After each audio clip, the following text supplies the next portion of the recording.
I got people asking me, where you been at? I haven't had a video. Well, most of you don't know how hard it is to be a sex symbol on YouTube in 2022. Let me tell you, it's not as easy as I make it look. So there's times I need a break from making a video so you guys don't get too addicted to what you're watching. Hey folks, right now I want to do an honest after action, if I could do my best Massachusetts accent, of the events of today, April 19th, 1775. Holy shit, I bet you most people out there don't even know what today is. Man, I was searching YouTube and I don't even see any of my favorite gun guys doing videos on April 19th. Folks, this is a day that should be celebrated with fireworks, with parties, with speeches. This is the day we became Americans. April 19th, 1775. Let me talk about it real quick. This is something I talk about in every class that I teach, and I do a really good rendition of it. Even though I'm not technically a history major historian, I am a historian though. I'm passionate about history. And let me just say this real quick about history, is that right now, I want to talk about what happened, in American history 240 some years ago. But last week, we celebrated something more important. And I just want to make this point real quick that's very, very clear. A more important event in history was celebrated last Friday, on Good Friday, where we celebrated the toughest man the planet has ever seen. As a man, we have testosterone and we love to show off our toughness. We love to have tough man competitions, and in your own heart if you're tough as a man. The one example of toughness, the only example of real toughness, is Jesus Christ, our Savior. He was the toughest man that ever lived. Never tapped out, and never will tap out in so many different ways. How many of us could go without eating or drinking anything for 40 days? And then on top of that, to be murdered, to be humiliated. And then, of course, to be risen again on Sunday, Easter Sunday. Thank you, Jesus. I have no shame in saying that. And I hope you guys feel the same way. That first. Secondly, real quick about April 19th. It's a day that people mostly don't know about. We talk about scout rifle concept. Well, really, the scout rifle concept is, I don't even like using the word scout. We're just talking about the all-American rifle concept was used on April 19th. The events leading up to what happened was decades of usurpations from King George III and Parliament. And we were the 13 colonies. We were not Americans yet. We were colonists. We were subjects, not citizens, under King George III. But there was a movement in the Enlightenment period where the founders and the Sons of Liberty and the philosophers began to have a different identity and belief of what a human being is, and rights versus privileges. And we have an identity as Americans versus identity as British subjects. And all of this led up to a boiling point, especially in Boston. If y'all ever served with anybody from Boston, all right, I've served with guys from New England, and man, especially Boston, you guys from Southie, you already kind of have a fighting kind of spirit. I like that. It's all American. But at that time, there was definitely a fighting spirit among the colonists. All right, these people make us look like the biggest pussies when it comes to non-compliance. Non-compliance. There was a whole bunch of non-compliance. There was a bunch of law breaking because we had the moral high ground. Nowadays, people are scared about getting a shot, and whether or not they're told by the government to do this or do that, put something on your face. We could use those examples. But back in those days, man, the Sons of Liberty, the Patriots, up and down the eastern seaboard, there was an identity, a fear of God, training, preparation, And all of these things led to our success. So we're talking about April 19th, 1775. General Thomas Gage was the commanding officer of the troops in Boston. And we're talking about a technically and tactically sound commanding officer. And what he decided to do was disarm the people because things were starting to get out of control. There were women and children in towns and villages across New England, you know, sitting at the kitchen table making cartridges, preparing powder. And, you know, it was said you could find a rifle hidden behind every kitchen and plow furrows, and you know, people were preparing. They were getting ready, and they were pissed off because part of the strategy here in Boston was to make the colonists tap out. We were going to choke them out and prevent import and export out of the port of Boston. So the whole idea here was to make the colonists bend a knee to King George. And the way to do that is to prevent them from being able to do business. All right, so import, export, all of that. We have martial law instituted in towns and cities at this point, and Boston is one of them. So the commanding officer was General Thomas Gage, and he'd been to war. He's a combat vet. He's been wounded, man. He's been in some battles. But, you know, he's been criticized up until this point for not being tough enough on the colonists and allowing them to prepare and store up munitions and train and all that. So he decides that I'm going to go ahead and disarm the population. And he was able to do that. In my research, he was able to do that in the city. In the city, he was able to disarm the people, confiscate their guns and munitions. But now he got intel that the militia groups, and here's another all-American concept, is the idea of the Minuteman. The Minuteman is what we call in the military a quick reaction force, a QRF in the infantry. This idea of training with your neighbors and knowing your neighbors and being able to defend your homeland is an all-American concept. There were Minuteman groups all up and down the eastern seaboard, in Pennsylvania, in Maine, in Massachusetts. Well, Maine was part of Massachusetts, North Carolina, Georgia, all over. Every county had a Minuteman group, had local men prepared to defend their village. In any emergency, really. It could be a natural disaster. They were ready. So anyway, we had intel, or the British had intel, we had munition stores at Concord. And now we needed to go out, they needed to go out there and destroy these munitions and begin confiscation of weapons. And also arrest the leaders of the Sons of Liberty, John Hancock and Samuel Adams. Two great men in this fight. Two great men. What you might call today domestic terrorists. What you might call today absolutely domestic terrorists is what they would be labeled as, all right?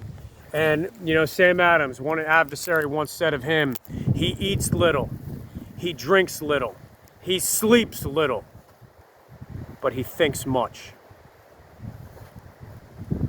And he is decisive and indomitable. So that just describes to you when an adversary says that about you. Sam Adams was a real man. All these guys were real men. So that's something we're kind of short of today. Real men. All right, these were God-fearing men. And so this is where we hear the story of Paul Revere's ride. And we have intel that this raid package is going to go down. A raid package, I look at it like an infantryman. Thomas Gage was going to send 900 redcoats out of Boston to Concord in order to confiscate our guns. And a raid package in the infantry is you go out, you hit a target, and you exfiltrate. And it's supposed to be done in secret.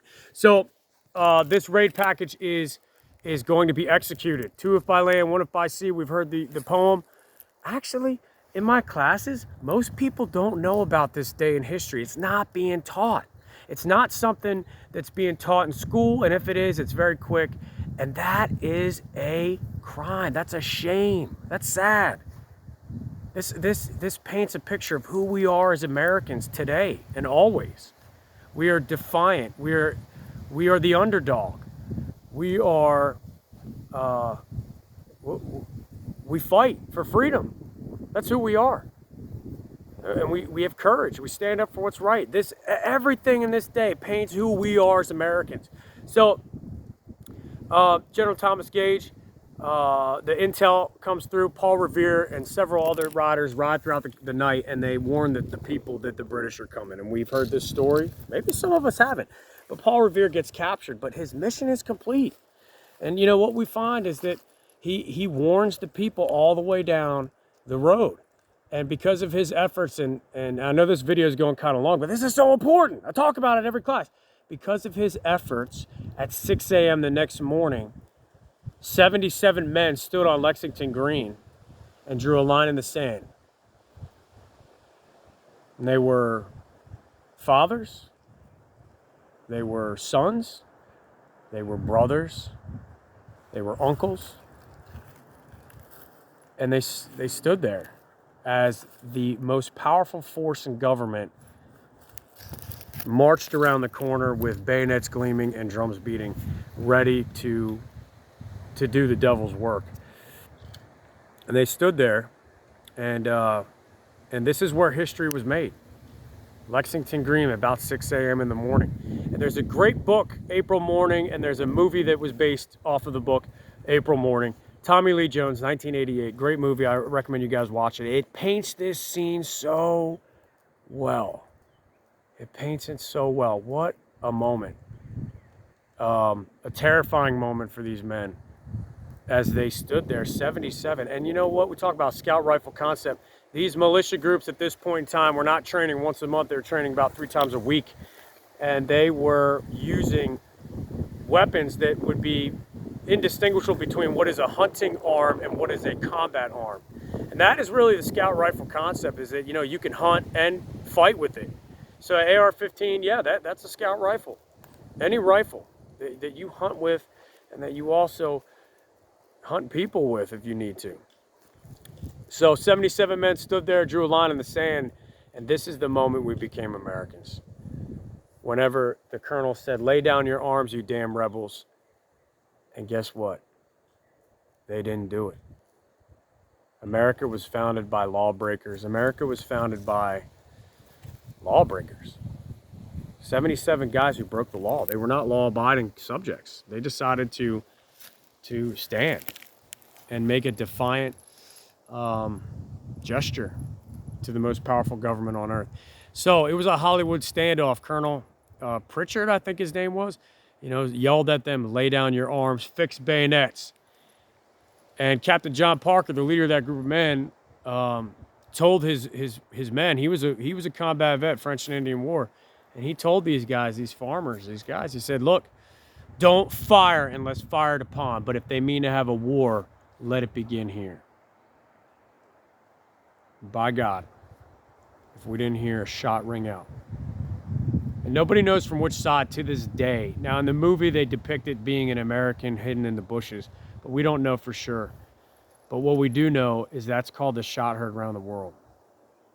The shot heard around the world. Most significant gunshot ever heard on planet Earth, because it began the United States of America. It led to a domino effect of the American Revolution, the Declaration of Independence, 8-year war against the British, and then finally in 1787, the development of the United States Constitution and ratification of that with the Bill of Rights in 1792. You know, so it all began here, right? This is the moment, this is a watershed moment in history. Most important day, really, not being taught. The rest of this story is a victory for the Americans, as you guys know. It ends up being a disaster at Lexington. It probably looked at it at the time and said, "What the fuck happened?" 8 of these guys are bayoneted in front of their families. The British sustained 1 casualty who didn't die. And they march over these bodies and move on to Concord. And people who were there probably thought, "What a fucking mess. What a disaster. What did you do standing there? What did you accomplish?" But today, there's a statue that commemorates those Minutemen. The citizen soldier who fights for freedom. So, it didn't end there. We went to Concord. The munitions were hidden. And then as they turn around at Concord Bridge, there the Americans face the British and draw blood. We, as Americans, draw blood on the British for the first time. And there's some harrowing accounts of tomahawks being used and scalping British troops. And we hit what we're aiming at. And at that point, the British realized, holy shit, we just stirred up a bee's nest. Because what we find the rest of the day is militia groups from other parts and neighboring towns swarming this area and ambushing this column of troops going back to Boston all the way the rest of the day. ambush after ambush after ambush. And what we see is an enormous amount of officer casualties. We as Americans not only defend our community, but we quickly took the offensive. So we are using irregular warfare, and we are hiding behind rock walls and trees and any piece of cover, and we're hitting what we're aiming at. And we're terrorizing this British column all the way back. It is, at the end of the day, it's a blood-soaked road all the way back to Boston. We just devastated their column. And the interesting fact is that we had an enormous amount of casualties inflicted upon the officer corps of the British Army. And why is that significant? You know, I ask people in my classes, why is that significant? It's significant because obviously the tactical advantage is what? You deliberately shoot an officer on the battlefield, even today, it's going to cause an enormous amount of chaos, but also it's going to demoralize the shit out of you, especially if it was a good officer. So what's important to note is that was against the laws of war. That at that time, it would be equivalent to a Geneva Convention violation. Okay, in European warfare, you didn't deliberately target officers. But we, as Americans, don't fight fair. We fight to win. And this applies to you in a fist fight. This applies to you with carrying a Glock in your waistband. We don't fight fair. We break the rules. And sometimes, and this is the whole point of Lexington and Concord, is that this is how America was founded. We broke the rules. We did not obey the law because the laws were unjust. And when we have the moral high ground, we have a duty to break the law. We have a duty to not play by the rules. There is no rules in war, just like there's no rules in a fist fight. If some guy who's bigger than me wants to accost me on the street, I am not going to not look for a weapon of opportunity, so to speak. I'm going to look for something to give me an upper hand, right? So, Lexington and Concord, after action. What are the after actions here for us today? Number one, they were training. They were prepared. They were good with their neighbors, okay? We can't have neighborly disputes in a crisis. We've got to come together as a community. And that's very important, even for me, okay? Because I don't always get along with my neighbors, and I should. We should. The big one is this, is that in April morning, they really paint this picture pretty well, that before the confrontation in Lexington Green, these men were waiting, and it's very compelling what they do. They're in formation, and as they wait, they begin to sing. And they begin to praise God. And they are singing to Jehovah. And that paints a picture that no matter what your denomination is, we need to acknowledge that we are completely dependent on God. And the founders understood that.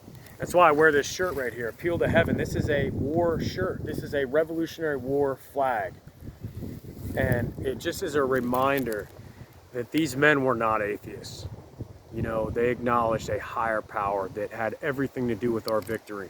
And that we are completely dependent on him for everything. And you're an agricultural people, you're a farming people, you already know that in your soul. So that's important. These are after actions. It's irregular warfare. We don't fight fair, we play to win. Courage, training with your neighbors, having a rifle. Okay, a rifle is so important. This is a scout rifle concept. Let me just pause this, I'll go back to it. So we go back to the scout rifle here that, we have. It kind of is the all-American concept right here, okay? Any rifle that you can fight with, at that time, it was indistinguishable between something you would also put food on the table. So, when they say, oh, this is a weapon of war and that's a weapon of war, it's all weapons of war. Depends on if it's in the good guy's hand or the bad guy's hand. So a rifle, a fighting rifle, scout rifle, whatever you want to call it, is an all-American concept. Something we can hit what we're aiming at, and it will take down what we're aiming at. Very, very important concepts. So, with that being said, I'm going to do a little shooting with this. And one thing I want to end on here is that, you know, all of this led up to the United States Constitution being ratified. And originally there was no Bill of Rights. And we have to remember that in the Constitution we have rights and not privileges. So what is the purpose of the Second Amendment? The purpose of the Second Amendment goes all the way back to this moment in history. And it's a right for all people.